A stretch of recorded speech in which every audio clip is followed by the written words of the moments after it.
Gumugulong na rin ang investigasyon ng Philippine National Police sa ibang senador na posibleng tumutulong sa pagtatago kay Senator Ronald De La Rosa. Ayon kay PNP Chief General Jose Melencio Nartates Jr., ilang senador ng mayorya ang kanilang tinitignan ngayon kung ano ang kanilang naging papel. Babala ng PNP Chief, sino man ang mapatunayan na tumutulong sa pagtatago ng senador ay mahaharap sa seryosong legal na parusa. Matatanda ang huling nakitang magkasama si De La Rosa at si Senator Robin Padilla na umalis sa Senado nitong Mayo 14 gamit ang sasakyan ni Padilla.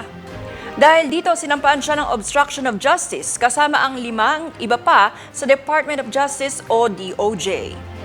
Saad pa ni Nartates, bilang tagapagpatupad ng batas, trabaho nilang maglabas ng ebidensya habang ang DOJ naman ang taga-usig.